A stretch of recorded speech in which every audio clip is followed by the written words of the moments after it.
yana e setseng e ga se ya sepela gongwe ke go summarize se neng ke se bua maloba ke ne ke kopa gone gore ntu ena enkemeno ke mo go direng kana go kopeng gore go dirwe a forensic audit e dirwa mo ka bolehatshe la Mogoditshane mo go tla batlisisang gore tota dingongora tse di leng teng tse dintsintsi tse di go Mogoditshane di tla nna le boammaruri ebile di tla quantify gore ha go nnile le tshenyetso setšhaba re ra tshenyetso setšhaba ya bokete jo bo kana kang ebile ha re lehatshe ga leo re ra lehatshe tota le mo go bomang ba tsose lehatshe le kana kang ha re ngwana Mogoditshane ga ana lehatshe mme Mogoditshane o setse a pitlagana ga gona kwa go lelang teng ra be re buisiwa ke gore lehatshe le ile ko kae le mo go bomang gongwe ebile motho a tswa le ka gone gore kana ebile go na le bangwe ba go teng ba akarediwa mo teng e tla ba ha sebaka sa gone gore ba itlhatswe maina ka lekalo motsamaisi dipuisano tsa palamente. I therefore move that this honorable house requests government to consider instituting a forensic land audit in Mogoditshane covering all land allocations in the past 15 years, covering land board officials and employees, councillors, members of parliament, and tribal administrators, senior staff. I so move. Thank you. Order, honourable members. Honourable members, the question is that this honourable house requests government to consider instituting a forensic land audit in Mogoditshane covering all land allocation in the past 15 years, covering land board officials and employees, councillors, members of parliament, and tribal administration senior staff. The floor is open. Honorable Minister of Labour and Home Affairs. Honorable Mathote. Honorable Assistant Minister of Trade and Entrepreneurship. Mr. Speaker, ke moetse Minister Dikoloti. Ya none le gore ke her response before they can start to debate. How data, Mr. Speaker? Well. All right. Mr. Speaker, let me start by confirming that the Mogoditshane Sub-Land Board area jurisdiction land allocation has been a source of pain, frustration in the land administration space for a while. This August House will recall that the infamous Cabo Commission of the year 1991, which culminated in the government paper number 1 of 1992 on land problems in Mogoditshane and other pre-urban villages. The Commission's mandate was to review the extent of illegal and other unauthorized allocations in Mogoditshane and other pre-urban areas. The Commission unearthed illegal and corrupt practices in the land transitions. Fast forward to the year 2021, about 38 employees of the Sub-Land Board were dismissed from their employ of account of fraudulent land dealings and inside trading, an indication that the historical problem has not been addressed.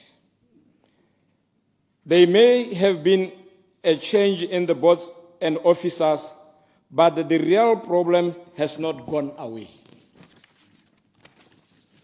Following the Cabo Commission, efforts were made to address the maladministration and related corruption. In part, the underlying problems resulted in the formation of the Directorate on Corruption and Economic Crime, DCEC, and Directorate on Intelligence and Security. The Land Tribunal is among those institutions that are seized with fighting this malaise and providing platforms for the recourse. The precocity of the data management has been a key issue in the looking for solutions. Hence, the advent of a program on the construction of record centers has resulted in Mogoditshane being prioritized.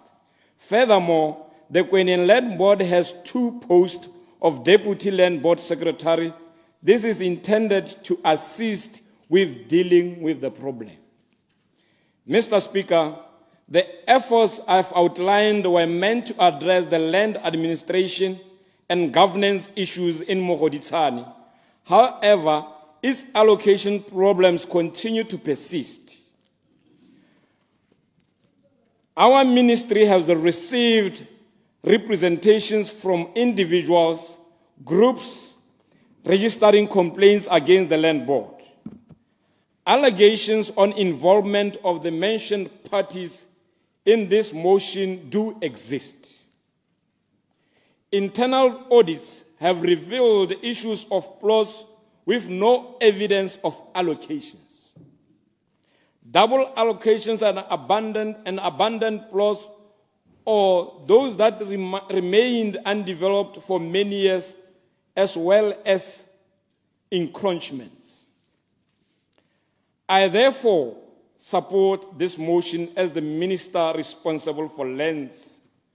More than 30 years post the Presidential Commission of Inquiry into Land Board problems in Mogoditshane and other pre-event villages, a need for independent, objective examination of land transitions in Mogoditshane cannot be overemphasized.